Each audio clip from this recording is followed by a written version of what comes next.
કચ્છ જિલ્લાના મુખ્ય મથક ભુજમાં તાજેતરમાં ભુજ વિસ્તાર વિકાસ સત્તામંડળ દ્વારા લાગુ કરવામાં આવેલા નવા બાંધકામ વિકાસ દર મુદ્દે વ્યાપક વિરોધ ઊભો થયો છે।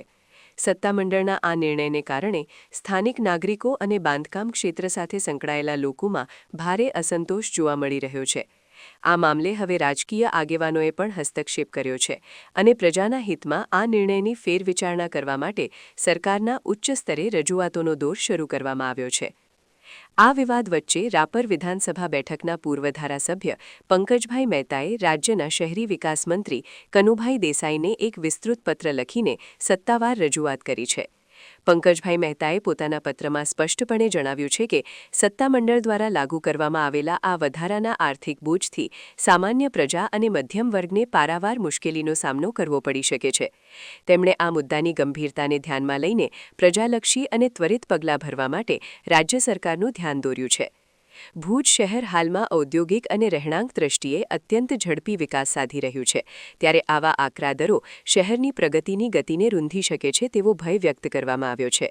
પૂર્વ ધારાસભ્યએ પોતાની રજૂઆતમાં ખાસ ભાર મૂક્યો છે કે ભુજના વ્યાપક હિત અને આર્થિક ગતિશીલતાને જાળવી રાખવા માટે આ નવા બાંધકામ વિકાસ દરના અમલને તાત્કાલિક અસરથી સ્થગિત કરવામાં આવે। હવે રાજ્યનો શહેરી વિકાસ વિભાગ આ મામલે શું નિર્ણય લેશે તેના પર સમગ્ર પંથકની નજર મંડાયેલી છે।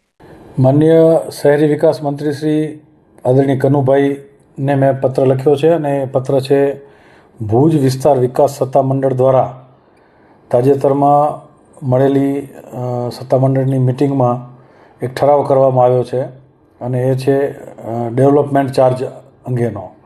એટલે ભુજની અંદર વિકાસ પામતી બધી જ પ્રોપર્ટી માટે એ પ્લોટ હોય તો ભલે અને બાંધકામ હોય તો ભલે, એ રહેણાંકની હોય તો ભલે, ઔદ્યોગિક હોય તો ભલે કે કોમર્શિયલ હોય તો ભલે કે અન્ય કોઈ હેતુ માટેની હોય તો તમામ ક્ષેત્રની પ્રોપર્ટીઓ માટે ડેવલપમેન્ટ ચાર્જ જે નાખવામાં આવ્યો છે એના અનુસંધાને મેં માનનીય મંત્રીશ્રીને પત્ર લખ્યો છે અને હું માનું છું કે ભુજ વિસ્તાર વિકાસ સત્તામંડળની સ્થાપના જે છે એ અર્થક્વેક પછી કચ્છની અંદર 4 ઓથોરિટીની સ્થાપના થઈ હતી। ભુજ, અંજાર, ગાંધીધામ પહેલેથી હતી, ભુજ, અંજાર, ભચાઉ અને રાપર, એ 4 નવી ઓથોરિટી જે બની હતી એની અંદર બાંધકામ ક્યારે પણ કરવાનું આવે ત્યારે એનો ચાર્જ લાગે જ।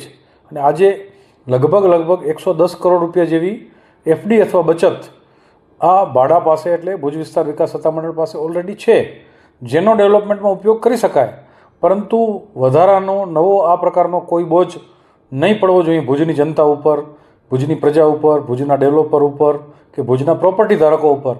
એટલા માટે મેં એવી માંગણી કરી છે કે આ જે ઠરાવ થયો છે એ ઠરાવ પાછો ખેંચવામાં આવે, રદ કરવામાં આવે અને આ પ્રકારનું કોઈપણ પ્રકારનું વધારાનો ચાર્જ કે કર કે બોજ ભુજના જનતા ઉપર ન નાખવામાં આવે।